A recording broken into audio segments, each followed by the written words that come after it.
always nice to see like the full finished product. Hair, makeup, dress. We all want to have a day when the world stops. Just for us. A day to be pampered.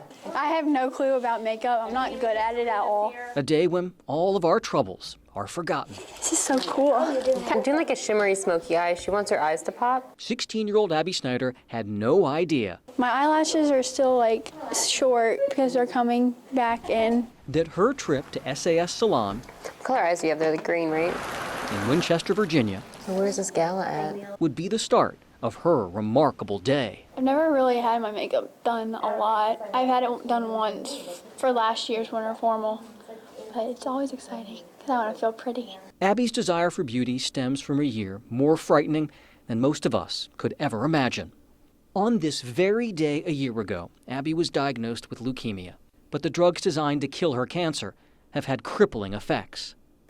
It's been hard. Really, it has been really hard. It's been a challenge, and like one of the chemos that they give us, it's called vincristine, and it causes you can't walk on your heels. In fact, Abby has been near death multiple times. She spent the last few weeks hospitalized for reoccurring pancreatitis. There were times that I just didn't want to do it anymore, and I just wanted them to kill me. But I knew they couldn't. But there was just other times where you just want to give up, but you have to keep going. So, yeah. Okay, so you want Like, see? fake lashes? Yeah. Okay. If And like her that's- eyebrows I've have never actually completely come back. One way Abby finds strength is by sharing her story of struggle and of hope with others, like she did last fall. When I was first diagnosed, I didn't know what to think or say. And my first thought was, am I gonna die? I have been very sick and I'm doing a lot better right now. I was near death in the PICU, which is the pediatric ICU, and I almost lost my life. Well, your hair grows really quickly. So. More than anything, this teenager simply craves a sense of normalcy. So you put your chin up, lay your eyes down. Cancer has kept her away from school, away from her friends, and away from the life that she wants back. Thursday was my birthday, and I turned 16. But there was no fancy celebration. Her family, financially strapped due to a mountain of medical bills, could not afford a Sweet 16 party for Abby. But what they did do is hatch a plan with Tom Mitchell. We're going to be leaving the limousine now, and we'll be back 6:30. Mitchell has been working for weeks behind the scenes with the Salon, AES Limo, the George Washington Hotel, and Abby's parents to pull off an epic surprise. I called her under the guise of needing a child with cancer to come and speak on my behalf. So unbeknownst to her, there's a surprise birthday party in the makings for 100 of her closest friends.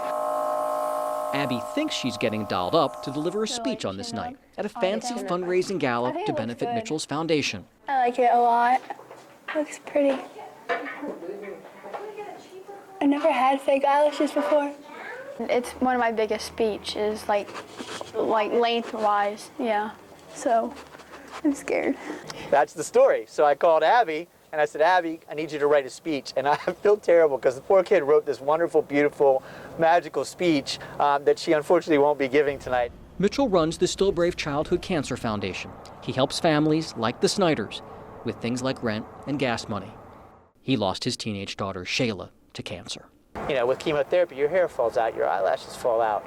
You know, she feels beautiful. When she walks into this ballroom tonight, it is my hope, it is my dream that she's going to feel like a sweet 16-year-old girl, period. Not a sweet 16-year-old girl with cancer. Not a sweet 16-year-old girl who just spent the past 30 days in the hospital. You know, the childhood cancer community, we deal with a lot of ugly. We do. But it's neat when you can see beauty even when it's not so pretty. And I think that's what's going to happen tonight. Hi, we're out front with the limousine to pick up young Miss Abby and take her to the gala. Make yourself comfortable. Hi. Watch your step.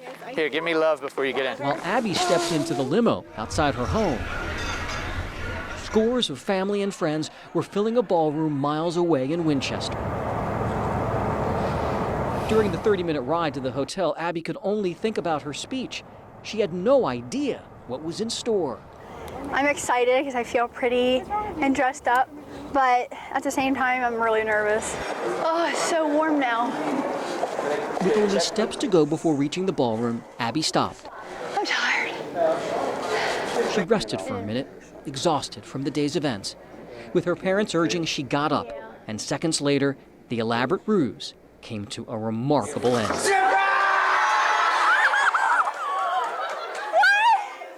It took a few seconds for it to sink in, for Abby to realize that there was no speech. The gala was for her.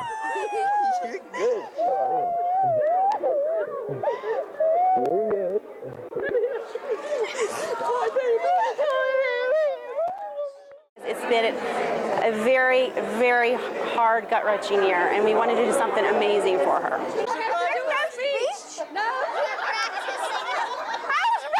Family members flew in secretly from across the country to be here.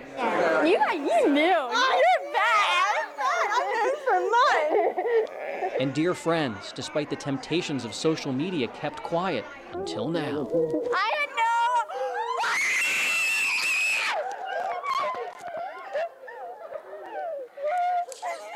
It feels good, man. We, look on that kid's face, man, the squeals and the screaming when she walked through this door, and just look at all the people here, man. And we pulled it off. We just had a tough go of it, but you wouldn't know it to hear her talk and to see her smile and to hear her giggle and to see her laugh. I had no idea. An unexpected cancer diagnosis robbed Abby of her 15th birthday. And I've always wanted my Sweet 16 to be like a surprise, you know? Yeah. So why not, for her 16th, give a gracious and courageous young woman gifts of strength, hope, and love?